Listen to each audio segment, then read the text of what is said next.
filosofía, el derecho laboral tiene como ámbito de protección todo aquel trabajo, ¿no?, que es desempeñado por un ser humano o por una persona que tiene una finalidad productiva, que es por cuenta ajena y que es libre y subordinada. Solamente eso es lo que protege el derecho del trabajo. El derecho del trabajo no protege, por ejemplo, el tema de recibo por honorarios, ¿no?, el tema de servicios por terceros. ¿Por qué? Porque no es su ámbito de protección. Su ámbito de protección es justamente este. Aquel trabajo que es desempeñado por una persona por cuenta ajena, con una finalidad productiva y que es libre y subordinada. ¿Y a qué se refiere cuando hablamos de este tipo de protección? Perdón, me pasé. Hablamos a lo siguiente.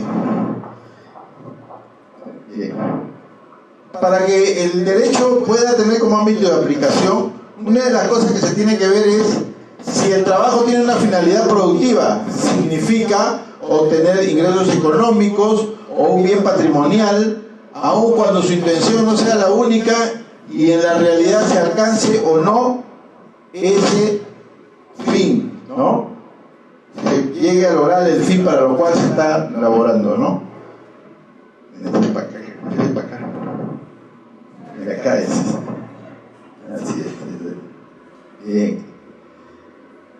Y también significa por cuenta ajena cuando tiene que ser realizado por encargo de otros, el cual paga la labor y se convierte en titular o propietario del bien o del servicio que se va a obtener de este servicio o esta acción que realiza el trabajador.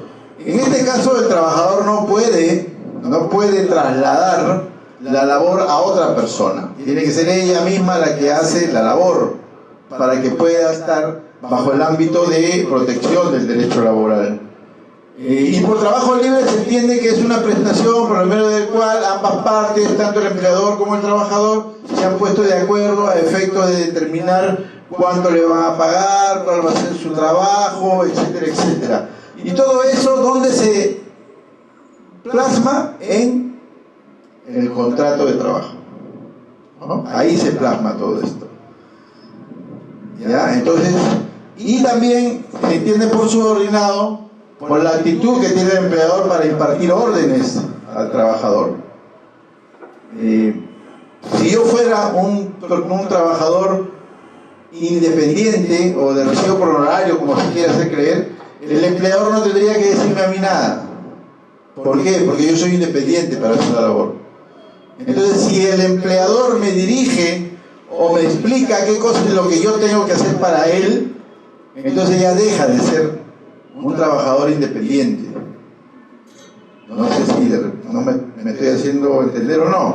A ver, vamos a poner un ejemplo. Un trabajador que sea un vendedor, entre comillas, independiente, al cual yo le diga: señor, usted va a vender, pero no se puede ir al cono sur, usted va a trabajar solamente en el cono norte y solamente va a trabajar con estos clientes y te da la relación de clientes.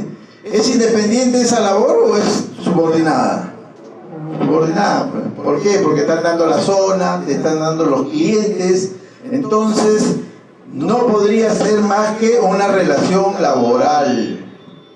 Es por eso que siempre tienen que tener en cuenta esto. El ámbito de aplicación del derecho laboral, de protección, mejor dicho, es este. Esto es lo que el derecho laboral va a proteger. ¿Sí? ¿Voy? A ver, un ratito. Creo que está muy alto el volumen. Discúlpela. Creo que el micro en que es interno. ¿Acá? Sí, el otro. Discúlpela, Mauricio. Una pequeña. Un motivo. A ver, creo que está.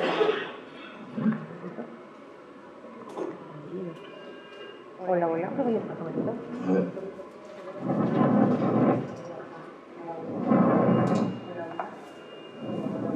Está bien. Hola, hola, hola.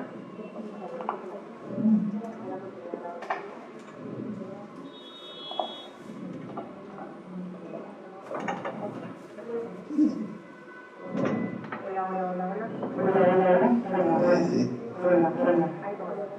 Hola,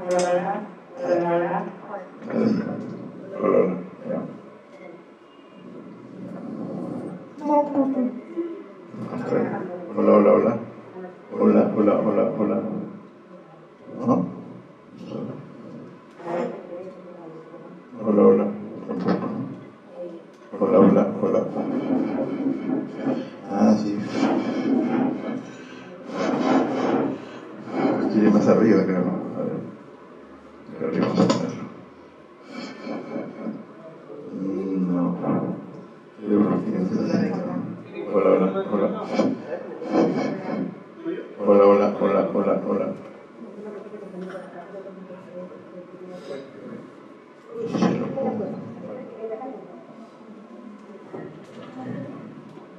Hola, hola. Hola, hola, hola, hola, hola, hola.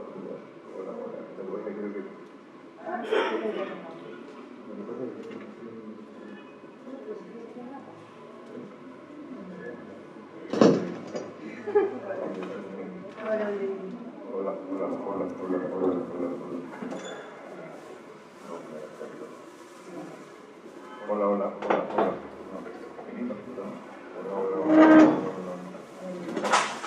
hola, hola, hola, hola, hola.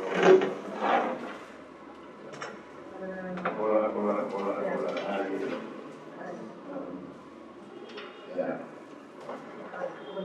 No, por favor. Listo. Ahora sí, ya estamos. Bien. Ya como les decía entonces, el ámbito de protección del derecho laboral llega hasta ahí, ¿no? Prácticamente lo que hace el derecho laboral es proteger las relaciones laborales, no protege los servicios por terceros, que si bien son relaciones, pero no son de carácter laboral, son de carácter contraprestativo, pero no laboral. Pueden ser de honorarios, pueden ser por algún tipo de servicio, pero no tienen carácter laboral. ¿Por qué? Porque le falta siempre la última parte, la subordinación. La subordinación no está referida al hecho de ir a marcar una tarjeta, no está referida al hecho de que yo tengo que asistir al centro de trabajo, no está referido a que yo tenga necesariamente que ir al centro de trabajo a realizar mi labor ahí. No, la relación de trabajo va mucho más allá. Hay trabajadores que no van a su centro de trabajo desde la mañana. ¿Por qué? Porque salen directamente a los clientes a atenderlos y entonces nunca van temprano al centro de trabajo. Pero ellos tienen otra manera de fiscalización, pero siempre el empleador los fiscaliza. Entonces es importante que ustedes entiendan que el derecho del trabajo siempre va a primar y siempre va a privilegiar este tipo de actividades. Muchas veces cuando uno va a juicio y dice, ay, yo soy recibo por horario y el derecho laboral a mí no me protege. No, pero no te va a proteger, porque el ámbito de aplicación y de protección es este. El derecho laboral siempre va a proteger al trabajador, ¿no? En su misma condición de trabajador. Y como tal, como todo organismo de derecho, siempre se tiene que regir por algunos parámetros. Y uno de los parámetros por el cual se debe regir son los principios de derecho laboral. Estos principios lo que hacen es enmarcar todo el concepto de derecho laboral en un solo tema, que es la protección a este derecho. Y para ello utiliza una serie de principios, ¿no? Los cuales son pautas, líneas orientadoras de los operadores jurídicos, ya sea un juez, un legislador del Congreso, que dicho sea de paso, cada vez que mete la mano y ahí en el tema laboral la para malogrando, pero bueno, los abogados, los litigantes, ¿no? Es la esencia del derecho de trabajo, ¿no? Lo que hace que este derecho se diferencie de otros, ¿no? Y uno de los principios que son bastante importantes son la irrenunciabilidad de los derechos. Por eso que ustedes habrán escuchado por ahí que siempre dicen, las remuneraciones son irrenunciables, inembargables. ¿Por qué? Porque justamente se aplica este principio. O sea, yo como trabajador no puedo decir, me voy y renuncio a mis derechos. No, eso no funciona. Quiéralo o no, tú tienes un derecho y no puedes renunciar a ellos. ¿Ok? Entonces, muchas veces los trabajadores pasan su cólera, pasan su frustración y después dicen, uy, yo no cobré mi beneficio, voy a ir a cobrar mi beneficio, ¿no? Y luego hacen sus procesos y cobran sus beneficios. ¿Por qué? Porque no es renunciable, no se puede renunciar a ello, ¿ok? No existe la figura en la cual a mí me dicen: señor, usted trabajaba acá y ¿sabe qué? Usted trabajaba cuidando 50 perritos, se le han perdido 2, yo le voy a descontar de su sueldo esos 2 perritos. Eso no funciona. ¿Por qué no funciona?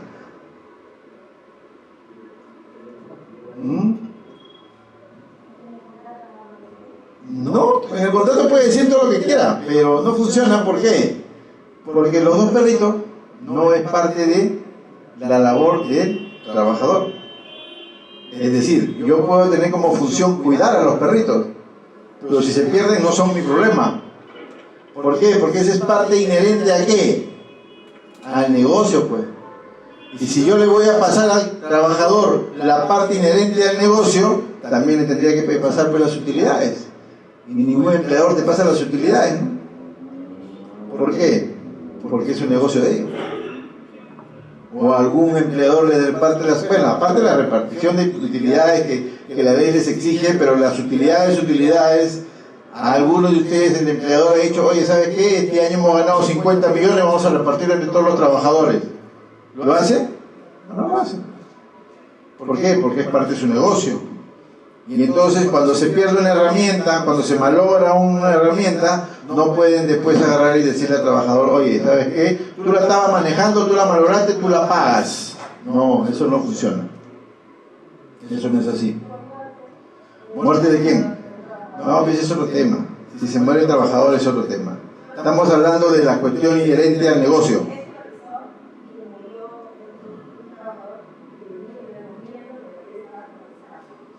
Era un supervisor que tenía cargo personal, se murió el trabajador y quieren echarle la culpa al supervisor. ¿Por qué? ¿Qué cosa es lo que pasó ahí? Habría que averiguar primero por qué se murió el trabajador, porque el trabajador se puede morir por muchos motivos. Puede ser un accidente de trabajo, y si es un accidente de trabajo, lo primero que hay que averiguar es: señor, ¿usted lo capacitó al trabajador para hacer esa labor? ¿Usted le dio sus procedimientos de trabajo? ¿Sus procedimientos de trabajo estaban bien hechos? ¿Los estándares de seguridad que usted tenía para hacer esa labor estaban correctamente realizados?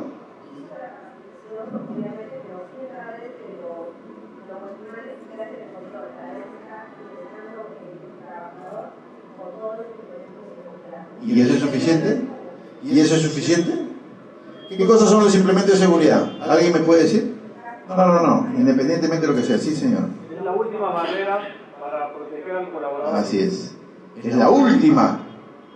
O sea, nuestro país es, por eso que decía yo antes, nuestro país es aquel en el cual la norma general se ha transformado en la excepción y la excepción se ha transformado en norma general. Y esta es una de las cosas que normalmente hacemos nosotros.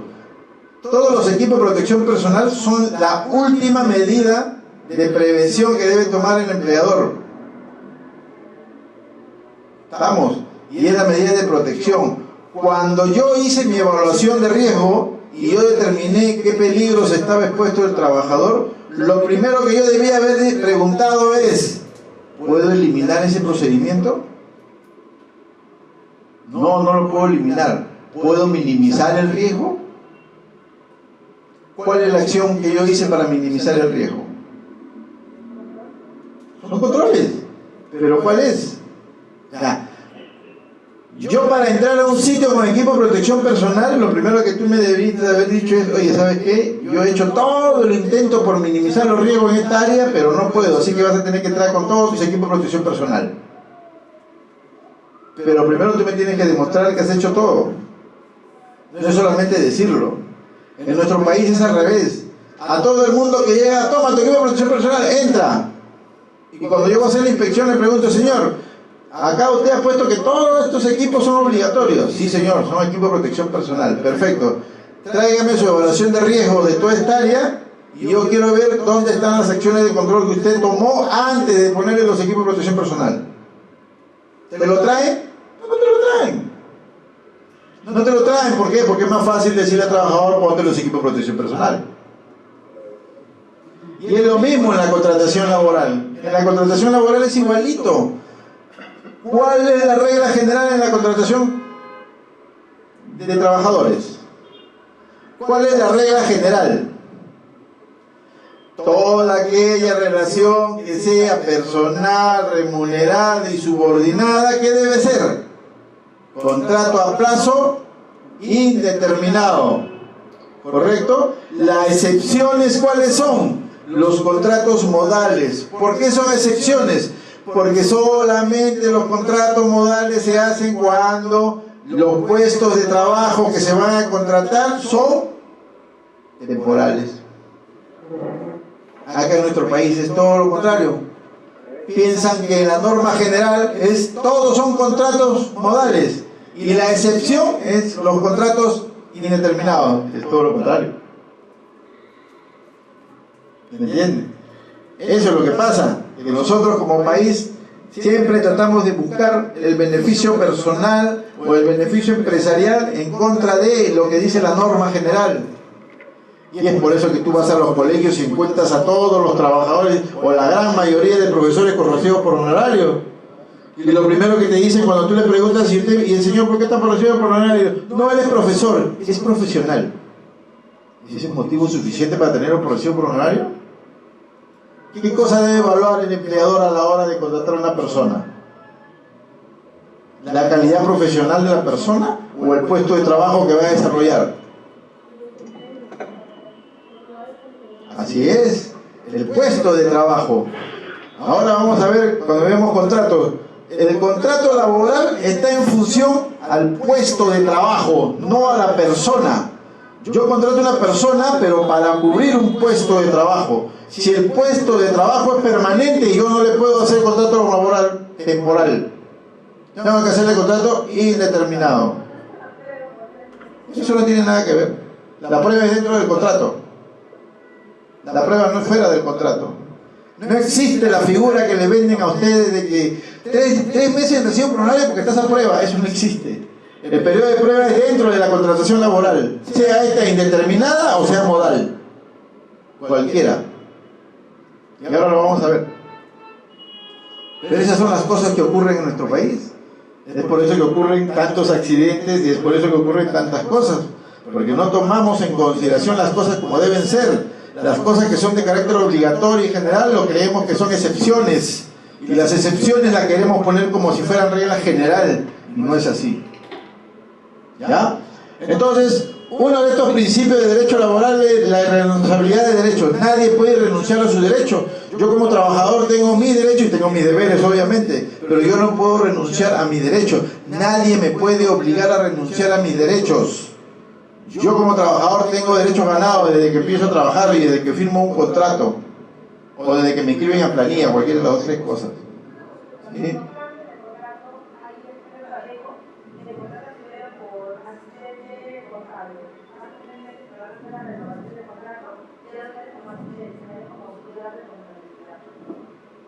La pregunta es, ¿cuál es tu puesto de trabajo?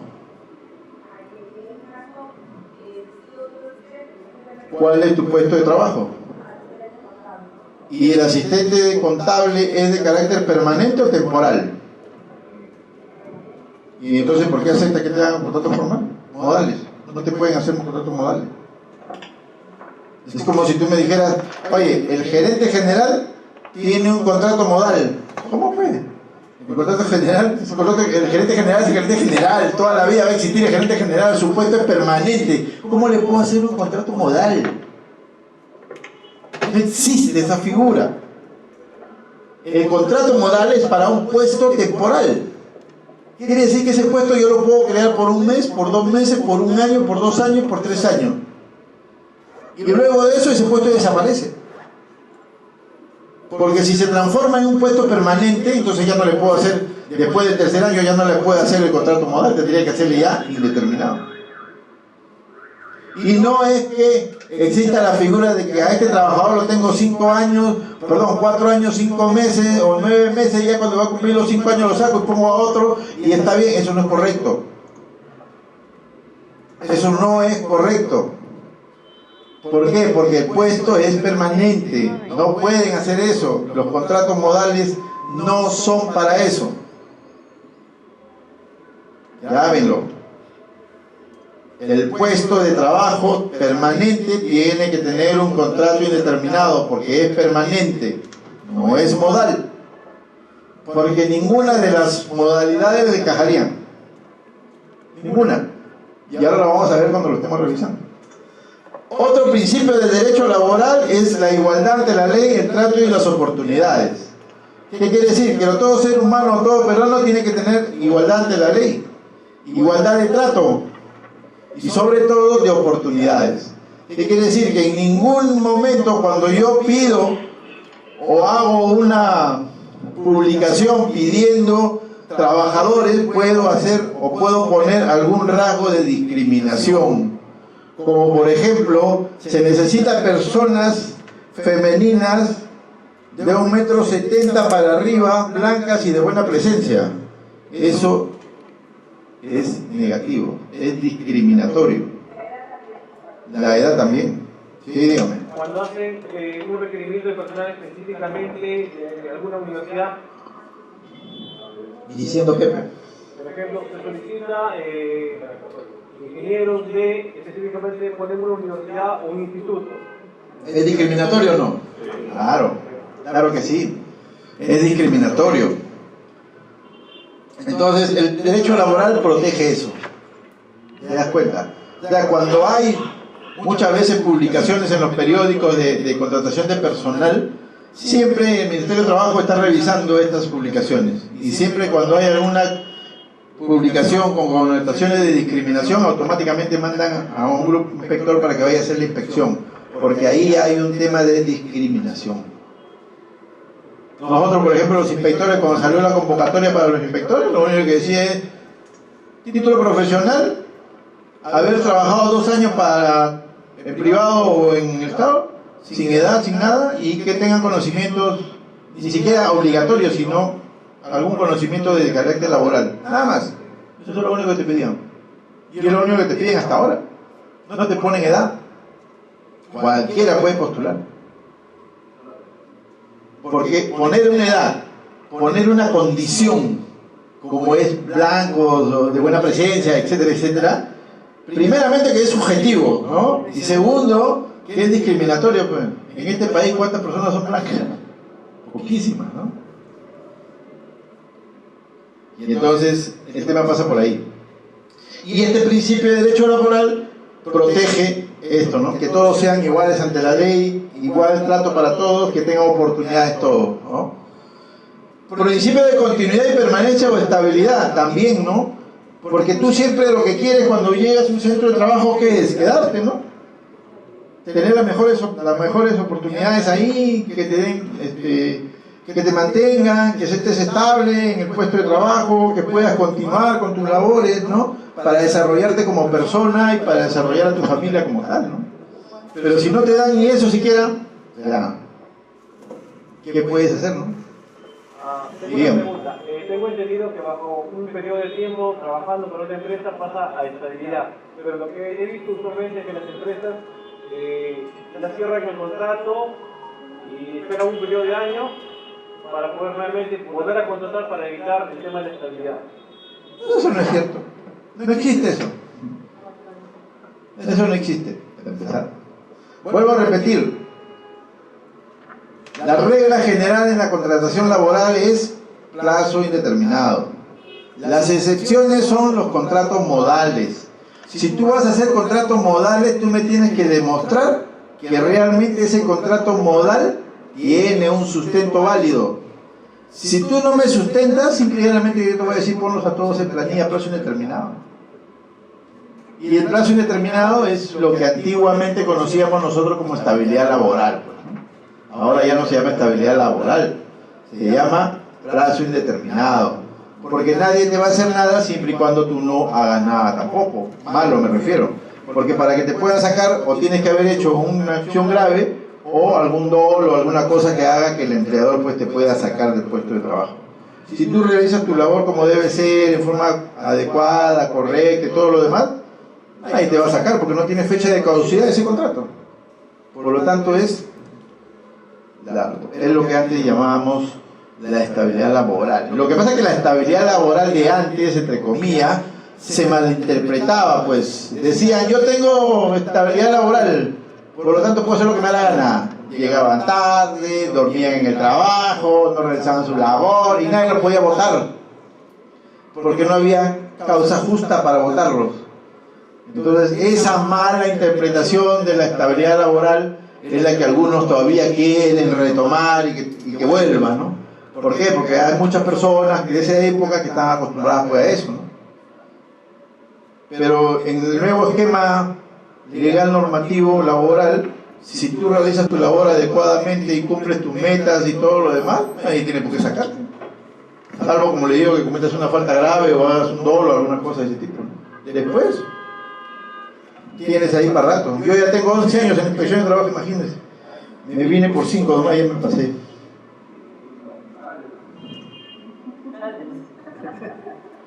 Otro de los principios de derecho laboral es que siempre las normas se interpretan a favor del trabajador. Y esto es el principio que se llama in dubio pro operario, ¿no? Siempre a favor del trabajador. La norma siempre tiene que estar interpretada a favor del trabajador. Y otra cosa que también hace el derecho laboral es que la norma, siempre el principio de la norma es el más favorable a la relación laboral y al trabajador, ¿no? Estos son los principios protectores que tiene el derecho laboral y a la condición más beneficiosa también para el trabajador, ¿no? Obviamente. ¿Por qué? Porque siempre el trabajador es la parte más débil de la relación laboral. Siempre el trabajador es el que tiende a perder más en una relación laboral. Corazón, no también. Uy, empecé. Y otro de los principios que también son importantes, que ya lo vamos a ver, es el principio de inmediatez. ¿Por qué el de inmediatez? Porque no puede ser pues que el empleador pase 3 años desde que tú cometiste de repente algún error y después de 3 años te quiera aplicar una sanción, pues, ¿no? Ya pasó cuánto tiempo, ¿no? Y el principio de inmediatez dice bien claramente, cuando tú conozcas el problema, inmediatamente tienes que hacer las acciones para poder sancionar al trabajador, ¿no? Si no, pues, no tiene razón de ser. El famoso principio de primacía de la realidad, que es lo que aplicamos nosotros, que ante los hechos y los documentos, nosotros tenemos que privilegiar los hechos. Tú me puedes decir que la señorita es practicante, pero si yo la veo trabajando, así el documento diga lo que diga, yo voy a aplicar mi principio de primacía de la realidad, que es el hecho que yo le encontré trabajando al hecho que el documento diga que es una practicante, ¿no? Y otro de los principios que también son importantes es el principio de causalidad, por el medio del cual, para motivar un contrato, tiene que tener una causa objetiva de contratación. Y ahí viene el problema, pues, que casi todos los contratos modales que hay en el mercado y que tienen la mayoría de empresas no tienen esto. No tienen causa justa.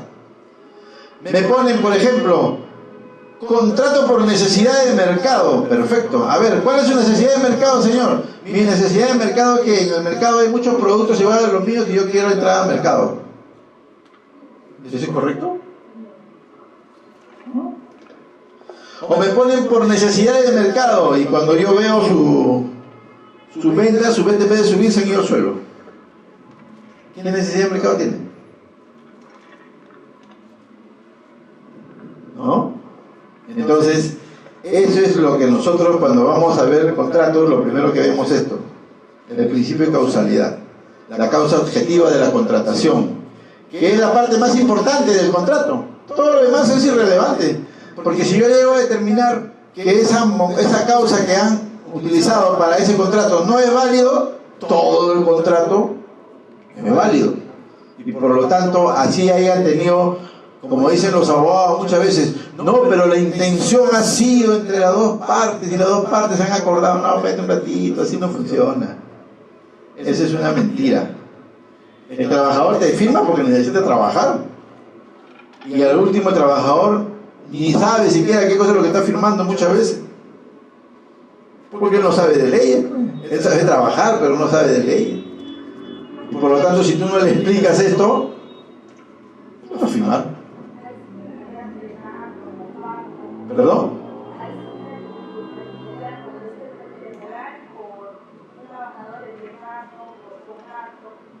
No, ese es...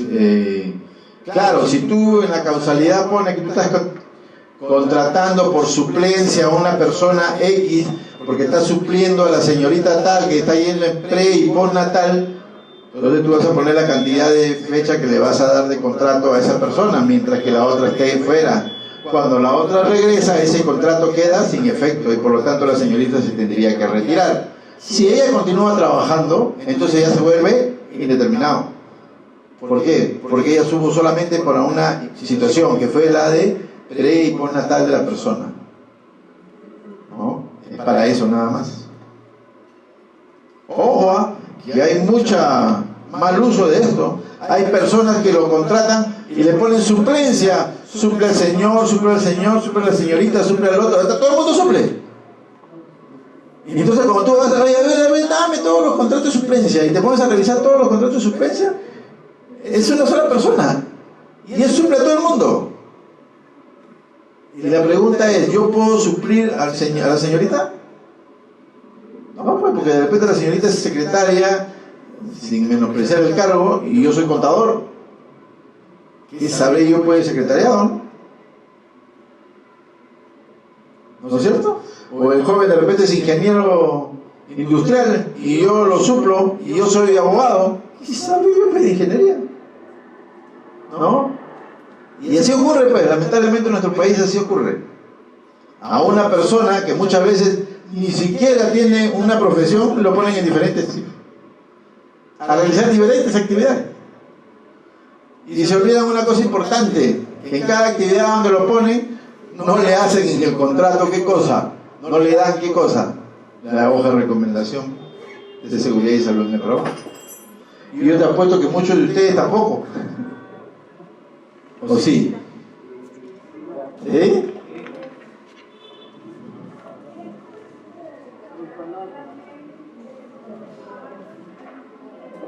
Claro, sí. Ahora vamos a ver. Todos estos principios son de carácter general para todo lo que es derecho laboral en el país. Ahora vamos a ver, a la hora que estemos viendo contratos específicamente, todo lo que tiene que ver con contratos para nacionales y para extranjeros también. Porque es muy distinta en algunos casos son distintos, en otros lo han tratado han hecho un mix. Hay una parte que es nacional, otra parte que es extranjero y todo lo demás, sí. La hoja de recomendaciones.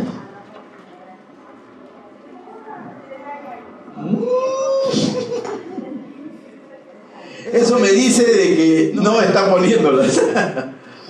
Bueno, les cuento, la hoja de recomendaciones de seguridad y salud en el trabajo va adosado al contrato de trabajo cuando es temporal el contrato.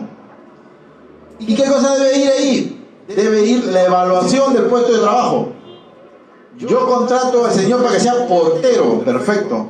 En ese contrato yo debo poner, primero debo haber hecho la evaluación del lugar donde va a trabajar. Y tengo que decirle, usted como portero tiene todos estos peligros. Y le voy enumerando uno por uno todos los peligros que tiene en ese puesto.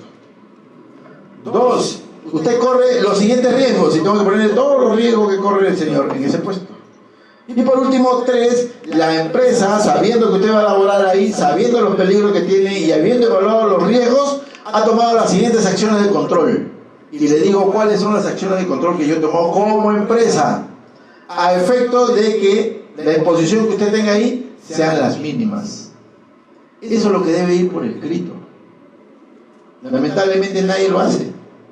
O si alguno lo hace, me pone el hiper en general y me lo adosa el contrato. ¿Y eso no es? Eso no tiene nada que ver, las charlas son capacitaciones. Estamos hablando de documentos, que son los que van adosados al contrato. No, eso es otra cosa también, no tiene nada que ver con el tema, ¿no? Todo el mundo confunde, le ponen cartilla, le ponen hiper, una serie de cosas, le ponen menos la hoja de recomendación. Y le voy a decir por qué es importante la hoja de recomendación. Todos acá son oyentes, ¿no es cierto? Me están oyendo a mí realizar esta labor, ¿ok? La señorita está sentada en ese sitio, ella tiene una cantidad de peligros que es distinto a la señorita que está al fondo, a pesar que están en el mismo local. ¿Por qué? Porque la señorita tiene solamente el piso resbalable y tiene la carpeta que se levanta y se cierra a efecto de poder salir. La señorita también tiene lo mismo, pero ella adicional a su lado derecho tiene un trípode. ¿No es cierto? Es otro peligro que ella no tiene, pero que la señorita de al fondo sí tiene. Si yo le llamo al mismo puesto de trabajo, ¿podré hacerle una misma hoja de recomendación? No, pues. Porque los peligros que tiene la señorita en comparación de la señorita del fondo son distintos. Los riesgos que tiene la señorita o que está expuesta la señorita son distintos a los riesgos que está expuesta la señorita del fondo. Y por tanto, las acciones de control que yo como empresa voy a tomar con el puesto de trabajo de la señorita son distintos a los que voy a tomar con el puesto de trabajo de la señorita del fondo. A pesar que hacen la misma labor, son oyentes. Por eso yo discutía la otra vez con una señorita que me decía a mí: doctor, pero lo que pasa es que yo he puesto, son 20 máquinas remalladoras, yo he hecho un hiper y he puesto máquinas remalladoras 20, y a todo le he hecho lo mismo. Eso está mal. Cada puesto es totalmente distinto. No es lo mismo la señorita de acá con la señorita de acá. Si ustedes evalúan, ella, a este lado, no tiene nada. La señorita sí. Tiene a este lado otra carpeta, a este lado otra carpeta. Los peligros que ella tiene son distintos a la de la señorita. Los riesgos a los que la señorita está expuesta son distintos a los que tienen ella. Por lo tanto, las acciones de control que yo voy a tomar con ella tienen que ser totalmente distintos a las que yo tomo con ella. Así que no pueden haber dos puestos de trabajo similares, salvo pues que sean igualitos, ¿no? Que bueno, ya, ¿no? Pero primero se tiene que hacer una evaluación. Y eso va en el contrato. ¿Se dan cuenta? Yo estoy seguro que la gran mayoría no lo tiene. Y si lo tiene, han puesto cualquier cosa, menos realmente la evaluación de riesgo del puesto de trabajo que está contratando. Porque eso es para todos. Y no vayan a pensar de que, no, el señor es antiguo, y ya no le hago. No, al contrario, a ellos también hay que hacerles. A todos. La norma dice bien claramente que tiene que hacerse a todos. La norma salió el año... ¿Qué año salió la norma de seguridad? ¿Ah? 2011. El reglamento salió el año 2012 y a partir de ahí comienza el funcionamiento de todo el sistema. Por lo tanto, a partir del 2012 para adelante, todo debería tener su hoja de recomendaciones. Todos los que tenían contrato a plazo indeterminado, todos los que tenían, eran nuevos y entraban a trabajar, todos. Y eso es lo que nosotros pedimos. Lo primero que hacemos cuando vamos a hacer inspección, las hojas de recomendaciones de todos los trabajadores. Contrato y hojas de recomendaciones. Señor, el señor tiene contrato a plazo indeterminado. Ya, entonces dame la hoja de recomendaciones. No es que por el hecho de que sea verbal el contrato no le voy a dar la hoja de recomendaciones. Ojo. No.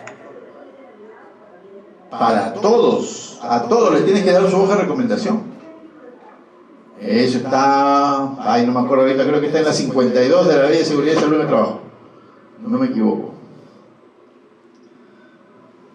O en la 35.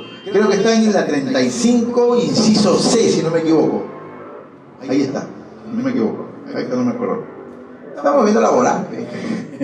Simplemente le estoy haciendo para que revise. Pero es importante que lo sepan, ¿ya? Y para eso es el principio de causalidad. Pues el principio de causalidad determina la causa objetiva de la contratación y es el elemento más importante del contrato de trabajo. Sin una causa objetiva de contratación, todos los contratos están mal. Ojo. Todos los contratos modales, si no tienen una causa objetiva probable, están mal. Por eso cuando ponen, yo contraté por necesidad de mercado, eso no es correcto. Ahora vamos a ver por qué cuando veamos ese tipo de contrato. ¿Ok? Bien, ya. Sigamos.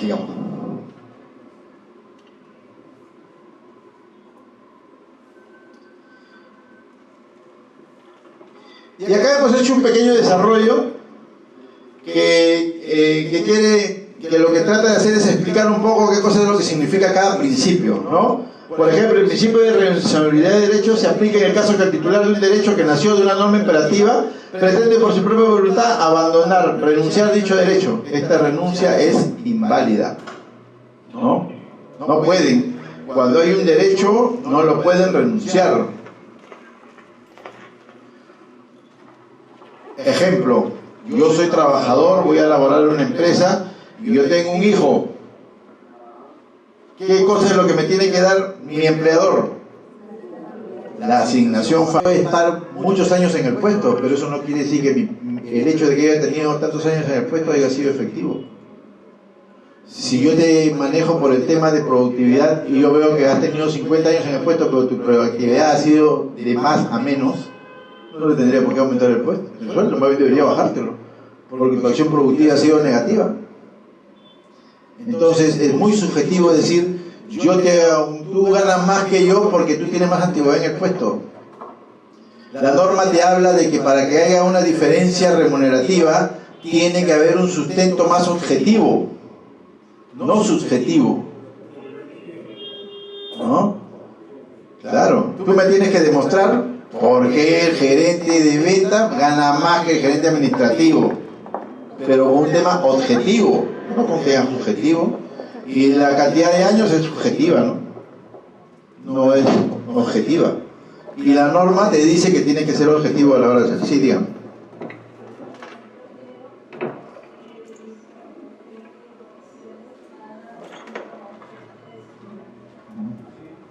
Sí, claro.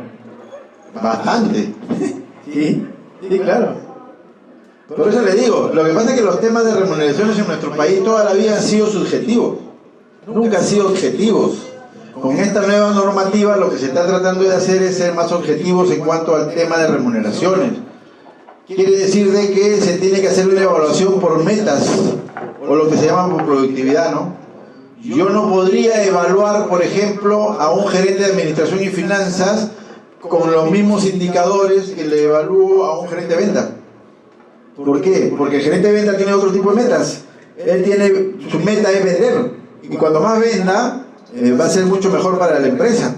Yo con ese mismo indicador no lo podría medir a un gerente administrativo, porque sería subjetivo, ¿no? Yo tendría que ver un indicador más objetivo para evaluar a un gerente de administración y finanzas.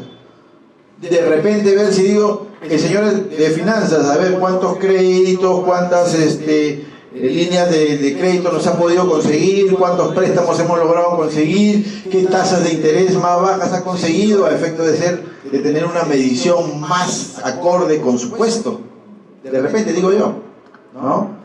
Entonces, eso es lo que busca la norma. La norma lo que busca es no que a todos se les evalúe de la misma manera, sino en forma más objetiva, con condiciones más objetivas para cada uno de ellos, ¿no? Porque se entiende que hay algunos que tienen pues diversos tipos de actividades y como tal deben ser evaluados correctamente a efecto de poder determinar una remuneración adecuada, ¿no? Recuerden que también hay una ley tributaria que dice que nadie puede ganar más que ¿qué? Que el gerente general, ¿no? ¿Saben o no sabían esa? Esa no se la sabían. Y esa ley está hace años, ¿ah? Dice bien claramente, el gerente general es la máxima autoridad en la empresa y por lo tanto nadie puede ganar más que él. Sin embargo, usted va a las empresas y encuentra que los directores ganan más que el gerente. ¿Por qué? Porque los directores son parte del directorio y son accionistas, ¿no? Y ganan más que ellos. Y eso está mal. La misma norma tributaria te dice, si hay eso, ¿qué tienes que hacer? Deducir, ¿no? O incrementar. ¿No? Tienes que incrementar porque ya lo deduciste como remuneración, entonces tienes que incrementar la base imponible del impuesto a la renta, ¿no? Y eso hay que tener en consideración. Y esa norma se aplica justamente para lo que estamos hablando, ¿no? ¿Perdón?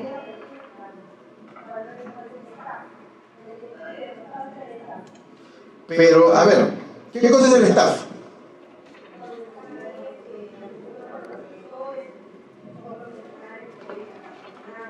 Yo pregunto, ¿un asesor puede ganar más que un gerente? Pregunto, ¿puede ganar más que un gerente? ¿Objetivamente hablando? No, pues. ¿Por qué? Porque el asesor no ejecuta. El asesor hace eso, asesora, no ejecuta, no dirige. El asesor solamente indica algo que puede o no puede ser, pero no tiene responsabilidad. El gerente sí. El gerente, todas sus acciones que realiza, tiene responsabilidad. ¿Por qué creen que están tanto, como el caso de Montesinos, presos, y a él lo han metido preso por otra cosa, no por lo que debería? ¿Por qué? Porque él era el asesor, ¿no? ¿Y quiénes firmaban? ¿Quién firmaba en el SIN? El director encargado del SIN. Y él se fue preso sin saber leer ni escribir. ¿Por qué? Porque firmaba nomás lo que el otro le decía, pues. Y es así, el asesor no tiene responsabilidad. Por lo tanto, su remuneración no puede ser superior a la de un gerente. Ojo, estamos hablando de lo que debería ser, no lo que es. En realidad es todo lo contrario, ¿no? Entonces digo, en nuestro país trabajamos siempre al revés. Todo lo vemos de la forma que nos conviene. Y ya, así funciona. Sí.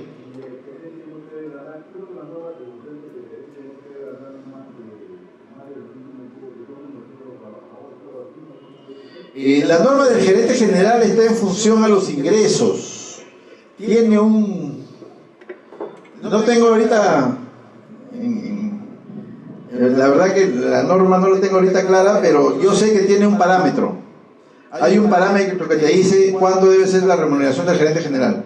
Pero todo lo demás en función al gerente general, todo va para abajo. Nadie puede ganar más que el gerente general, ¿no? Incluso hay toda una tabla de medición hacia abajo que es la que se debe respetar. La verdad no lo tengo ahorita, pero apenas lo tenga se los hago llegar a efecto de que ustedes lo puedan tener también como ustedes dejan su correo, ¿no? Ahí es que lo que pasa es de que la remuneración no es parte tributaria.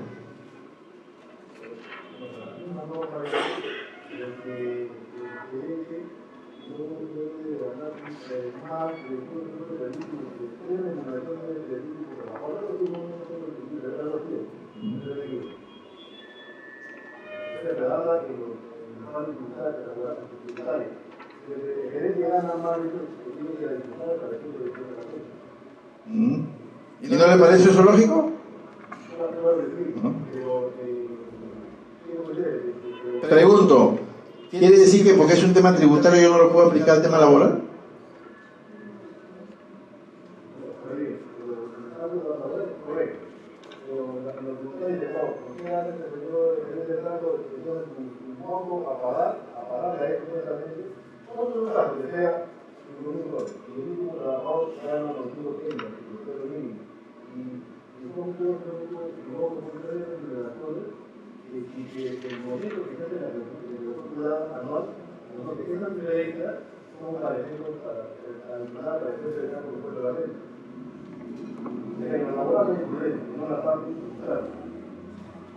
En el laboral no hay problema. Yo diría que sí.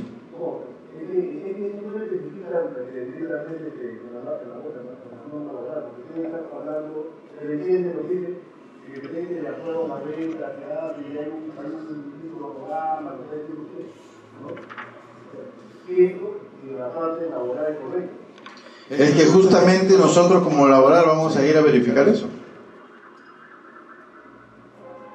Justamente. Yo voy a ver si lo que tú estás poniendo ahí es lo correcto. Y si yo veo de que tú haces la reparación para efectos tributarios, quiere decir que estás ganando más de lo que debes. Es que lo que pasa es que hay muchos que no les gusta mezclar una cosa con la otra, pero hay una cosa que es simple, es objetivo. Tú te has puesto 10.000 soles y para la SUNAT tú haces la deducción correspondiente, o perdón, haces la reversión, ¿no? Y pagas más. ¿Por qué? Porque no te consideran como gasto todo eso. Si no te consideran como gasto, ¿qué te está diciendo la SUNAT? Que esa remuneración que te estás poniendo no es la adecuada. ¿Y qué te diré yo como Ministerio de Trabajo o como SUNAFIL? Señor, su remuneración que usted está poniendo no es la adecuada, porque la SUNAT está diciendo que no es la adecuada. Y entonces en función a eso, yo como Sunafil, voy a ir a verificar. Es así de simple.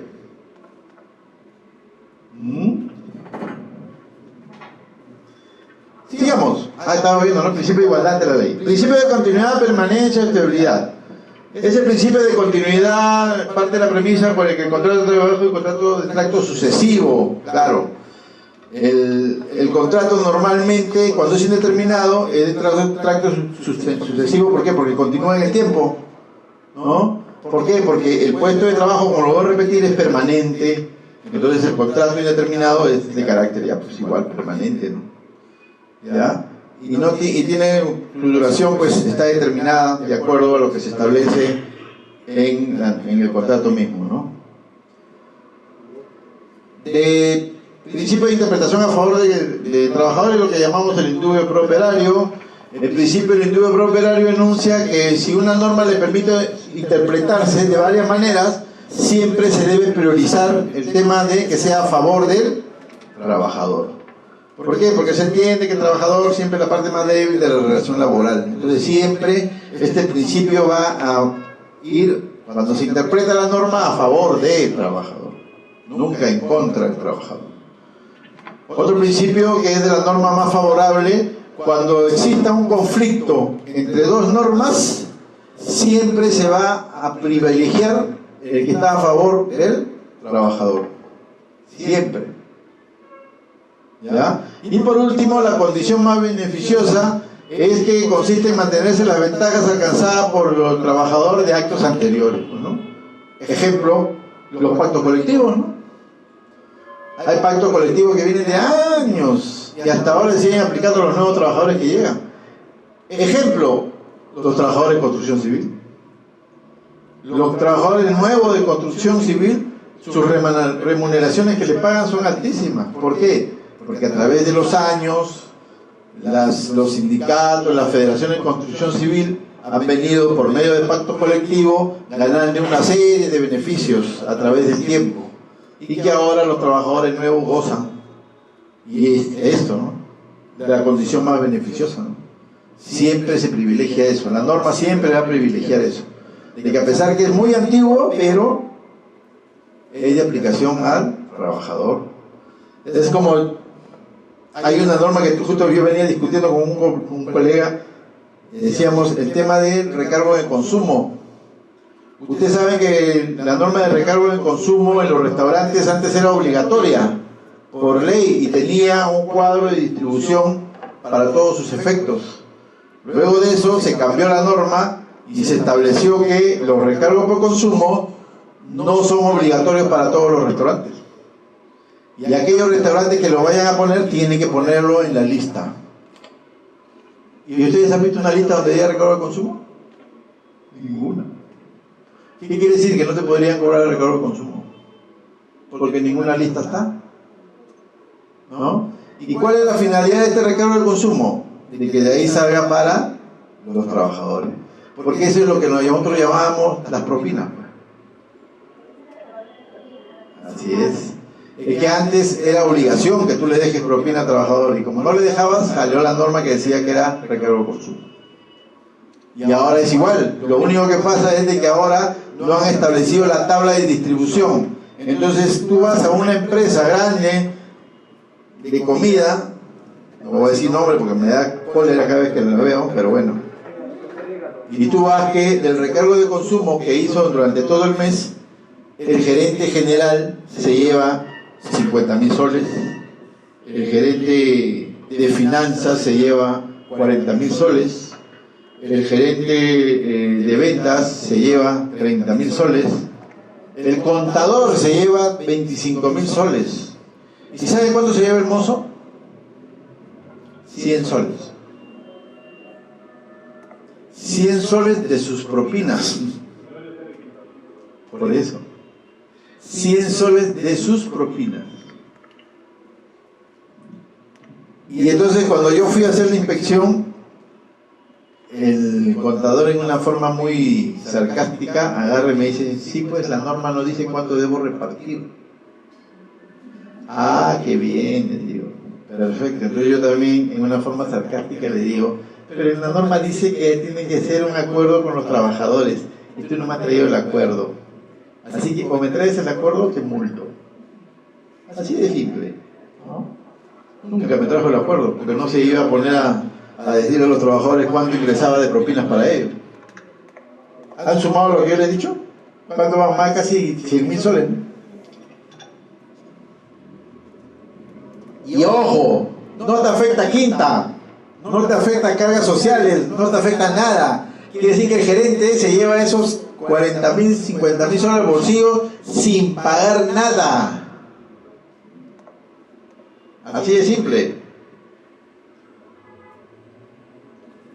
Y esto funciona en todas las grandes cadenas. Como le digo, no voy a decir nombres, pero en todas funciona igualito.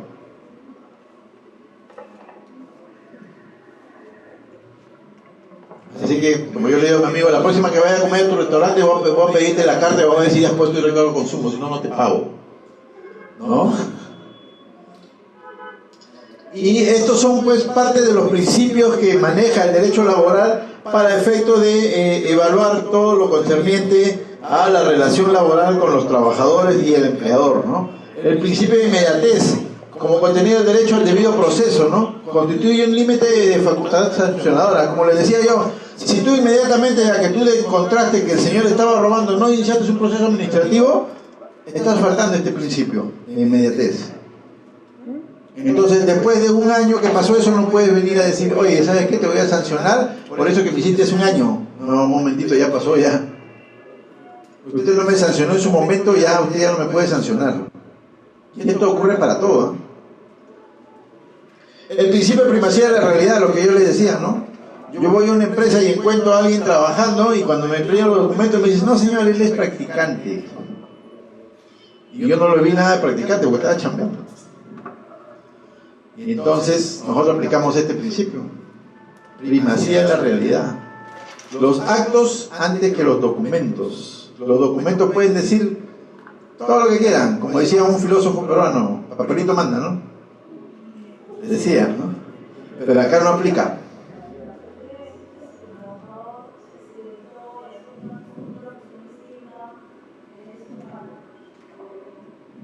Obviamente.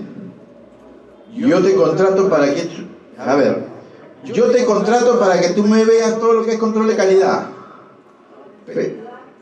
Pero no, espérate un ratito, no te fuiste a ayudar. Yo te mandé a ayudar, que es otra cosa muy distinta, ¿eh? Ese de que el trabajador por su propia voluntad fue a ayudar a hacer... Por favor, ese cuento, ¿no? O sea, ese cuento ya no me lo creo ya. Y por el hecho de haberlo enviado a hacer esa labor, el señor se accidenta. Lo primero que te voy a decir es muy simple. A ver, ¿qué te pido primero? ¿Qué creen que le pediría primero? A ver, ustedes, como hagan una extracción mental.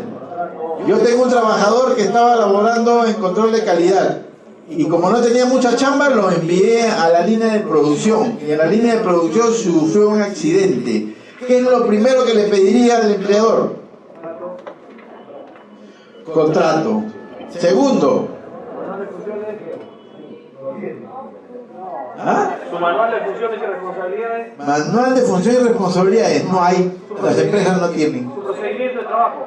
La hoja de recomendación. Porque se supone que por lo menos yo lo he informado, ¿no? ¿Qué cosa es lo que le puede pasar allá? Segundo, tercero, sus capacitaciones en temas de seguridad y salud en el trabajo, en el nuevo puesto de trabajo. ¿Qué más? Si hay, como dice el compañero, manual de organización y funciones, pues le pediría eso, ¿no? Su manual de procedimientos. Incluso los procedimientos de trabajo. Y no solamente que los tenga, sino que se lo hayan comunicado y que se haya capacitado al trabajador sobre esos procedimientos. Porque si no me trae nada de eso, yo le voy a echar la culpa al empleador.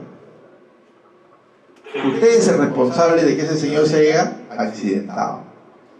Y más aún, le voy a decir no solamente que usted ha hecho que el señor se accidente, sino a partir de la fecha ese señor tiene contrato a plazo indeterminado.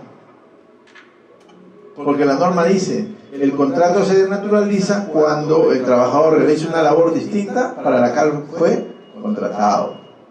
Por lo tanto, es un contrato a plazo indeterminado. Así de simple. ¿Es su trabajo a sacar fotocopia? ¿Y entonces?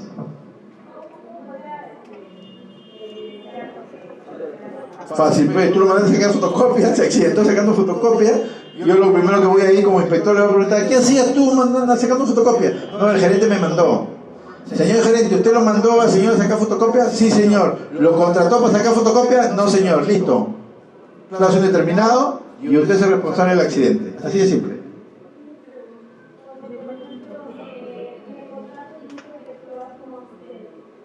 ¿Asistente de qué? No, pues, ahí viene el problema. Ahí viene el problema. ¿Qué cosa les he dicho delante? ¿Qué es lo más importante de un contrato? ¿Ah? La causalidad, la causa objetiva de la contratación. Yo no puedo poner como causa objetiva asistente de toda la empresa. Eso no es una causa objetiva. No sé si me dejo entender. Ok, yo te contrato como asistente administrativo. Esa es una causa objetiva. Por X motivo, ¿no?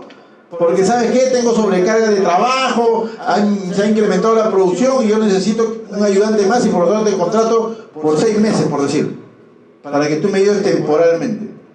Como asistente administrativo. Esa sería la causa objetiva. Pero ¿qué pasa si la causa objetiva no es la adecuada? Porque no existe el puesto temporal. Y el puesto es permanente realmente. ¿Qué pasaría? Ese contrato está desnaturalizado y por lo tanto debe ser a plazo indeterminado. Ojo, cuidado. Bueno, ya sigue la idea. Sigue la idea.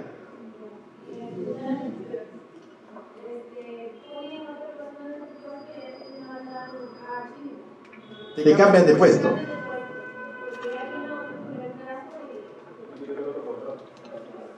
Pero tú sigues con tu mismo contrato anterior, modal, desnaturalizado totalmente. Si yo voy y te encuentro trabajando en otro sitio, lo primero que leo tu contrato que dice: oye, tú no estás asistente administrativo, ¿qué haces en el almacén, hijo? Ojo, cuidado, cuidado. No existe la frasecita: yo en mi capacidad directriz de empresario puedo poner al trabajador en cualquier sitio. Ojo, eso no existe. Eso no existe. Todo lo que quieras, eso no existe. La causalidad del contrato es una sola. Yo te contrato para una función, para una labor específica. Si no, es desnaturalizado el contrato. Si la causa no es objetiva, el contrato se cae. Así de simple. Se transforma en indeterminado. Por eso es que tienen que tener mucho cuidado a la hora que hacen un contrato. La causalidad o la causa objetiva, como le quieran llamar, la motivación del contrato tiene que ser objetiva. No puede ser subjetiva. Eso grábenselo, porque si no se les cae el contrato y se vuelve indeterminado. Así de simple. ¿Ya?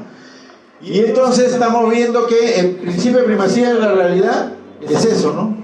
Los documentos ante la realidad. Y el principio de causalidad dice: el principio de causalidad se impone en el derecho de trabajo como aquel que sobre la base de una causa objetiva, legítima y legal permite el establecimiento de una situación jurídica distinta a la que se venía dando o justificar la adopción de medidas excepcionales frente a las reglas generales, por ejemplo, la celebración de contratos temporales.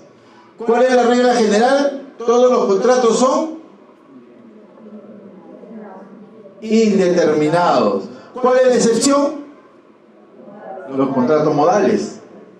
Acá en nuestro país es al revés. La regla general son los contratos temporales y la excepción es el contrato indeterminado. No, señores, están equivocados totalmente. Es al revés. La regla general es: todos son indeterminados. Excepcionalmente se pueden hacer contratos temporales siempre y cuando exista la temporalidad del puesto.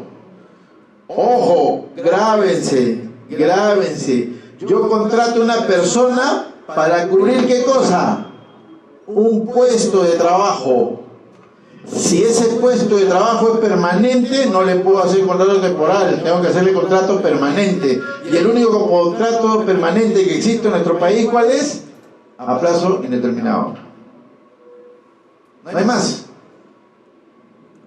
¿Correcto? Salvo que yo, dentro de mis funciones o dentro de la labor como empresario que tenga, diga, oye, ¿sabes qué? Me ha ido muy bien este año, compadre. Voy a abrir una oficinita en Ancón, por decir. Entonces yo abro una oficinita en Ancón y contrato gente para Ancón. ¿Esa gente para entrar, cómo va a entrar? Modal. ¿Cómo se llama el contrato? Por nueva actividad. ¿Cuánto tiempo tengo para contratarlos en esa modalidad? 3 años. Listo. ¿Se acabó? Pero no vayan a cometer el error que cometió una empresa que dijo, voy a abrir una sucursal en Ancón. Abrió su sucursal y agarró y dijo, ya, tú, 5 personas de acá que están con contrato indeterminado se van para allá. Y acá contraté 5 modales. ¿Es correcto eso? No, pues. Porque los de acá son permanentes. Si yo los mando para allá, yo tendría que haber contratado ¿qué tipo de contrato? Suplencia. Estoy supliendo a los que se van allá. ¿Cuánto tiempo van a estar allá? 2 años. 2 años pues de suplencia. Pero no contratar a tiempo temporal, que es otra cosa muy distinta. Entonces, el contrato temporal está en función al puesto temporal.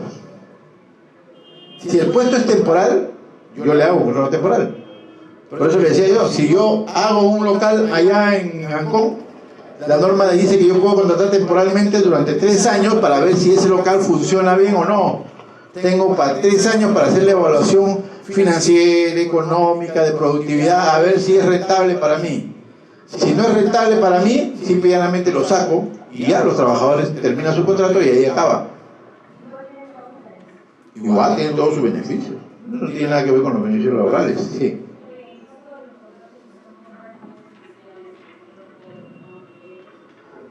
A ver, contrato de régimen especiales, ¿cómo cuáles?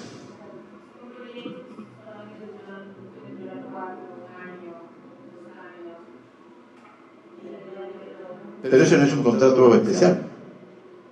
Es un contrato modal por periodo determinado.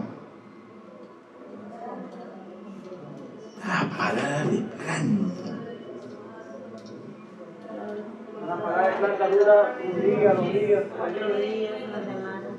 Las paradas de planta duran 1 mes, 2 días. Y hay...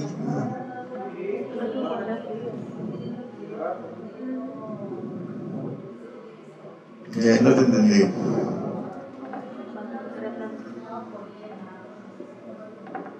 Sí, claro. No, esos son parciales. Contrato por tiempo parcial. Te contrato por 3 días, la próxima semana, por 8 horas. Listo, se acabó. Máximo 20 horas semanales. Más no puede pasar. No confundamos, ¿ah? Claro, 20 horas semanales. Ojo, tengan cuidado con eso. Ojo, no llamemos contratos especiales a aquellos que no son especiales. ¿Contrato especial cuál es? Por ejemplo, el contrato para exportación no tradicional, por ejemplo. Ese es un contrato especial. ¿Un contrato especial cuál es? El contrato, por ejemplo, del personal venezolano que está acá, que se hace con TPT. Es un contrato especial. ¿Por qué? Porque tiene cierta característica que ya lo vamos a ver. El contrato con trabajador extranjero es un contrato especial, porque también tiene ciertas características. Pero un contrato que yo hago por una obra específica no es un contrato especial. Está normado. En la norma de contratos modales hay un contrato que se llama por obra determinada o por obra determinada o por servicio específico. Yo agarro y mi empresa gana un contrato, por decir, y yo tengo que hacer la instalación pues, de todo un mall, por ejemplo, y eso me ha demorado 2 años, por ejemplo. Yo hago mi contrato y le pongo ahí por servicio específico. ¿Por qué? Porque no es de obra, es de servicio. Porque instalación es servicio. Entonces yo hago, digo, y entonces como causa de ese contrato, ¿qué cosa pongo? El contrato.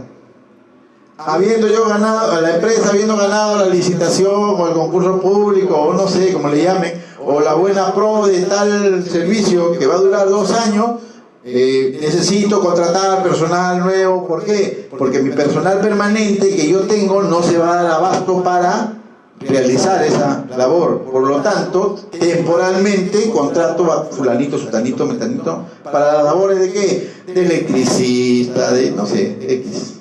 ¿No es cierto? Este es el contrato modal.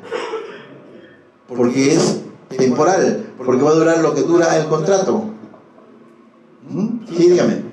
Sí, digamos, hay un tiempo determinado de 1 año y piden una ampliación al personal que ya tiene un contrato de 1 año. ¿Se tiene que hacer una adenda o un nuevo contrato? ¿Piden una ampliación de qué? ¿De la obra? De la obra. Si el dueño de la obra te pide una ampliación, le hagas una ampliación pues, de contrato. ¿Cuál es el problema? No, pero al trabajador... Igual, pues, por eso te digo, o sea, tú tienes un trabajador y le has puesto en tu causa objetiva de contratación, le has puesto de acuerdo al contrato firmado con fulanito que va a durar 2 años, listo, paga.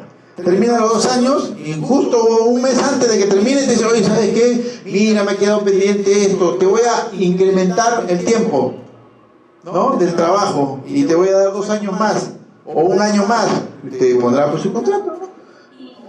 La causa objetiva, y dirás, siendo que, habiendo ganado la buena prueba por 2 años, habiendo culminado la misma, y de acuerdo a la adenda firmada con la empresa tal para la ampliación del sistema por 1 año más, se vuelve a contratar a la persona.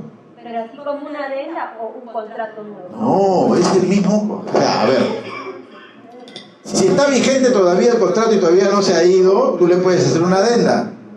Si ya venció el contrato y le vas a hacer uno nuevo, simple y llanamente pones como causa de la nueva contratación lo que te estoy diciendo.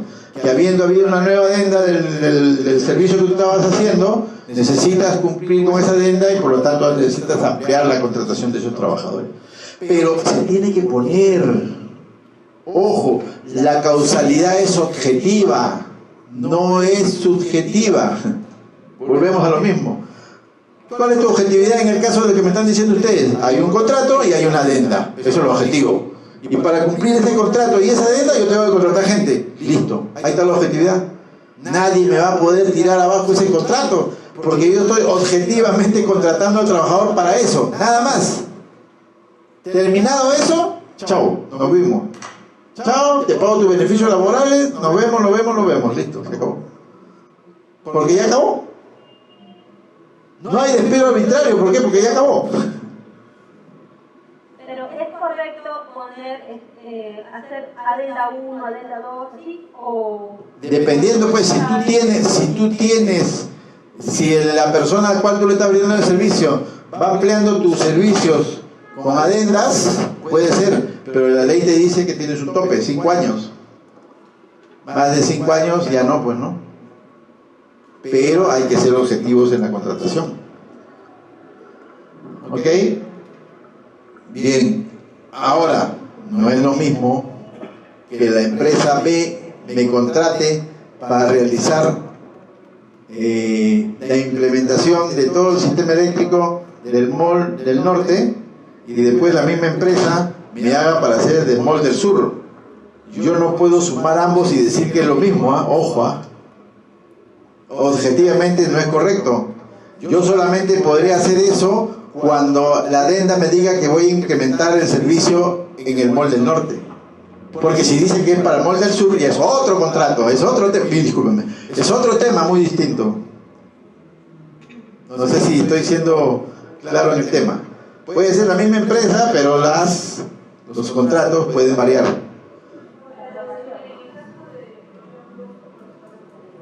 ¿No?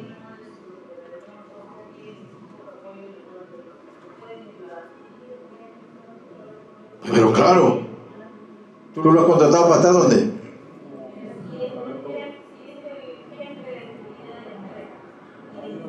Volvemos a lo mismo. ¿Es temporal o es permanente? Ya. Seguridad. Yo tengo mi centro de control y tengo mi supervisor. O puedo tener de repente un jefe, ¿no? ¿Ese jefe es permanente en la empresa? Volvemos a lo mismo. Volvemos a lo mismo. ¿Qué cosa es un volante? ¿Qué cosa es un volante?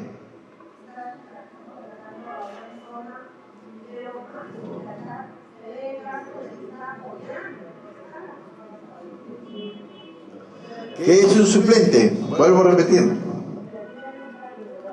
¿En seguridad se habla de suplentes? No. Son retenes. ¿Y qué cosa hace el retén? Suple al trabajador cuando está en descanso. Así de simple. Pero ¿qué pasa cuando el suplente yo lo mando a cubrir un puesto operativo? ¿Es correcto? No. ¿Por qué? Porque su contrato está en función a suplir a alguien. Y si él no va a suplir a nadie en ese puesto operativo, entonces está desnaturalizado ese contrato. Es que todo está escrito. Nosotros no somos descubridores de la pólvora del cuento, ¿ah? Lo que pasa es que siempre tratamos de hacer y legislar y realizar las cosas de acuerdo a nuestra conveniencia. Y queremos que las cosas se adapten a lo que nosotros queremos. Y no es así. No es así. La norma está hecha para todos los supuestos, habidos y por haber. Lo que pasa es que no sabemos o no queremos saber, ¿no? Entonces ahí viene el tema. Listo, vamos a seguir. Luego de los principios de derecho laboral, vamos a ver las fuentes del principio laboral. ¿Qué cosas son las fuentes del derecho laboral? Son los pilares, las normas rectoras, las líneas, las directrices, los postulados que inspiran las normas laborales. Sirven fundamentalmente para interpretar la legislación laboral al producirse un conflicto. Siempre cuando hay un conflicto, siempre las fuentes de derecho nos ayudan a poder encontrar la solución de ese conflicto. Y buscan equilibrar siempre la parte más fuerte con la más débil, que es la del trabajador, ¿no? Trata de buscar siempre un equilibrio, que el conflicto sea solucionado de una manera más adecuada para ambas partes, ¿no? Sí. ¿Quiere el aire? ¿Quiere que le bajen el aire? ¿Un poquito? A ver, voy a decirle a la señorita que... Lo que pasa es que ellas están cerca, entonces a ellas les damos... Pasa. No sé cuánto.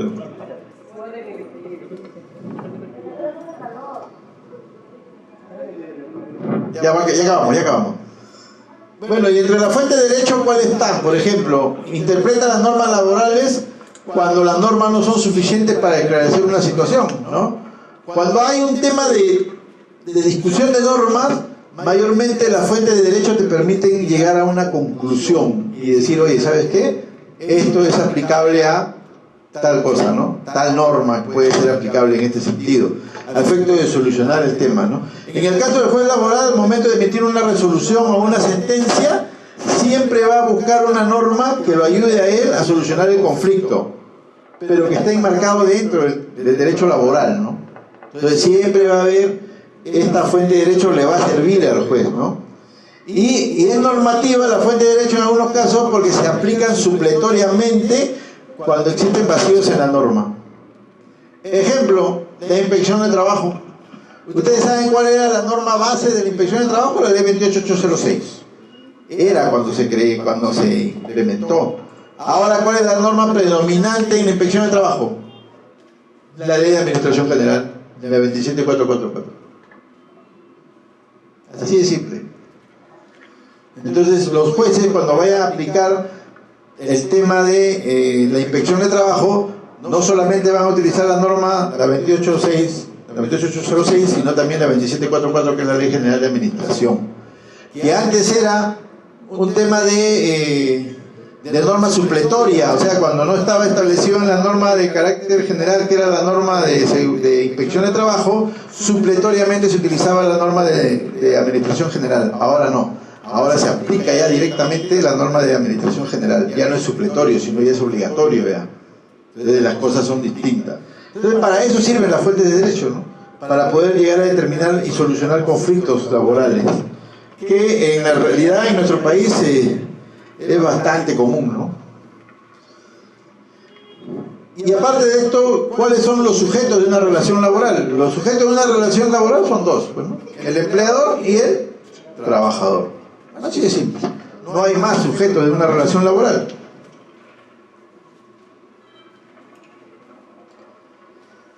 Y en el caso del empleador, pues el empresario, ¿no? La persona física o jurídica, que es la que es dueño de los medios de producción, que recibe la prestación del servicio, puede ser natural o jurídica, puede ser asociación, empresa, grupo de empresa. Su función puede ser lucrativa o no lucrativa, ojo. ¿Esto qué quiere decir? Que acá se ingresan también a este ámbito todo lo que son asociaciones, fundaciones, ONGs y todo lo demás. ¿Por qué? Porque no solamente en las empresas lucrativas hay trabajadores, también en las otras de otro tipo, que a pesar de no ser lucrativas, también tienen trabajadores. Y por lo tanto, también el derecho laboral entra a trabajar y a evaluar todo lo que es la relación laboral de estos trabajadores. Y el otro sujeto de la relación laboral es el trabajador, pues, ¿no? Las características: es una persona que presta servicio, necesariamente es una persona natural. La prestación de servicio es de carácter personal, no es delegable. O sea, yo no le puedo decir a mi mamá que venga a brindar el servicio, porque no, yo soy el que me han contratado, ¿no? Y cuando tiene ayudantes a su servicio es empleador. Cuando un trabajador tiene otra persona a la cual utiliza para trabajar, se transforma ya en empleador, ya no es un trabajador.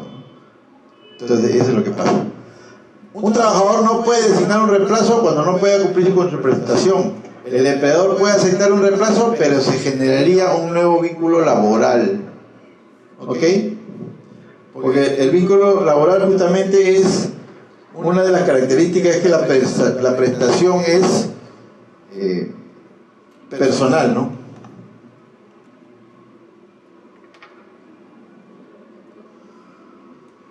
Ahora, hay clases de trabajadora, ojo. Hay trabajador ordinario, hay trabajador de confianza y trabajador de dirección, ¿no? Es más, si ustedes analizan la Ley de Seguridad y Salud en el Trabajo, ¿qué dice? Para la conformación del Comité de Seguridad y Salud en el Trabajo hay unos representantes de los trabajadores y los representantes del empleador, que son dentro de los trabajadores de confianza y de dirección, ¿no? Estos dos tipos de trabajadores no pueden participar de las elecciones de los trabajadores que van a ser miembros del comité y que van en representación de los trabajadores, ¿ya? Entonces, simple y llanamente para que tengan conocimiento de lo que es un comité de seguridad y salud en el trabajo. ¿Perdón?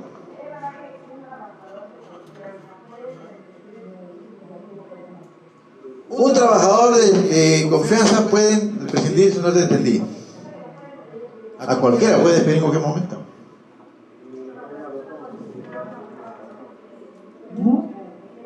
El empleador tiene la facultad de despedir a cualquiera. La única diferencia que hay en el tema de los trabajadores de confianza es de que la mayoría de ellos no marcan tarjeta.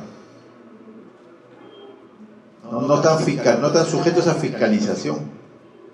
Y tampoco ganan horas extras.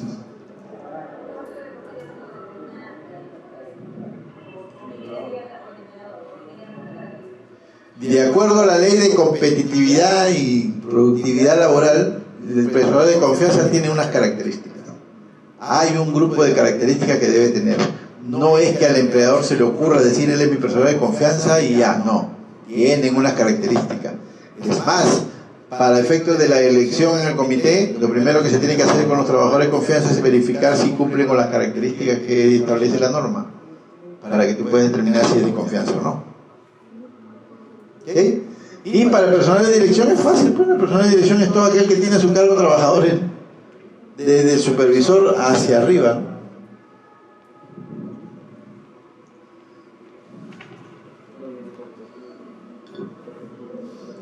Y acá viene lo que es pues, los elementos esenciales de una relación laboral, ¿no? Uno, la prestación es personal y directa del servicio, ¿no? Persona natural no tiene colaboración de terceros, ¿no? A diferencia de los contratos de locación de servicios, donde el prestador de servicio puede valerse de auxiliares, sustitutos, todo lo que quiera, ¿no? En el trabajador subordinado no. Es personal. A la luz. Creo que se va a referir. Existe una remuneración. Ahorita acabo. Para ahí no son break. Uy, me pasé.